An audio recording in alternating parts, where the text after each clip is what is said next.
Hello guys, এই যে দেখো সকালবেলায় মামামের জন্য আজকে ডিম সিদ্ধ করেছি। তো আমি ওকে যে ডিম সিদ্ধ খাওয়াচ্ছি।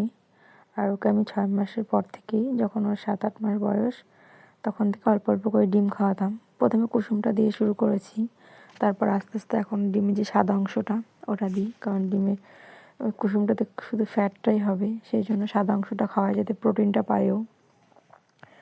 তো মামামের একা মানে আমি খাইয়ে দিচ্ছি তাতে হচ্ছে না, ও নিজে হাতে বারবার খাওয়ার জন্য জেদ করছিল।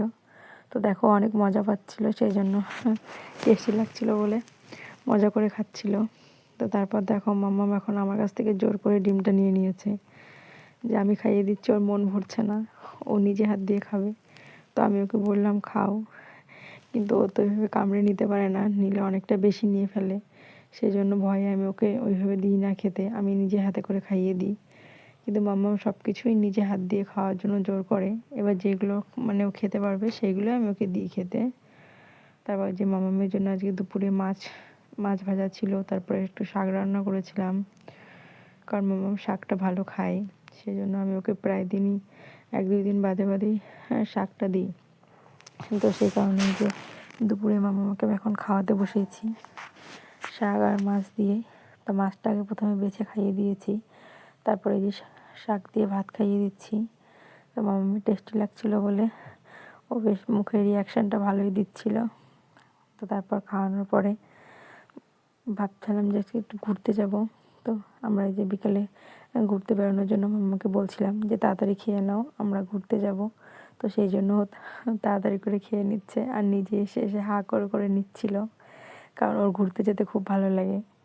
আর মামামের সঙ্গে প্রতিদিন বিকেলবেলা আমারও বেশ ভালো লাগে ঘুরতে যেতে। তো তারপরে এই যে আমরা ঘুরতে যাওয়ার জন্য রেডি হয়ে যে ঘুরতে চলে গেছি। তো আমার কাছ থেকে এই যে পাশের বাড়ি একটা ও দিদি হয়, মানে আমার একটা দাদার মেয়ে, তো ও নিয়েছে। তারপরে এই যে ওর কোলেই খেলা করছে, আর এত দুষ্টু হয়েছে, শুধু ওকে চোখ মারছিল। ও যেটা শিখেছে সেটা ও যা চেনা কাউকে দেখলেই সেইগুলো শুরু করে দেয়। তো ওই যে ওকে বারবার চোখ মেরে দেখাচ্ছিল। তারপরে এই যে আমরা বাড়ির জন্য চলে এসেছি। তো আমাদের বাড়ির সামনে এসে মামাকে বললাম চলো তোমাকে একটু হাঁটি করি, কিন্তু ও না হেঁটে দাঁড়িয়ে রয়েছে। ওখানে একটা পাখি দেখেছে, তো সেই কারণে ওখানে দাঁড়িয়ে পড়েছে। তো তারপর মামাকে বললাম যে চলো আমরা পাখিটা ধরে নিয়ে আসি।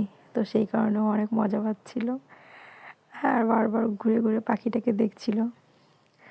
তো বিকালের ওয়েদারটা খুব সুন্দর ছিল বন্ধুরা। এই কারণে বিকালের ওয়েদারটা খুব সুন্দর থাকে, সেই কারণে আমরা প্রতিদিন ঘুরতে বেরোই।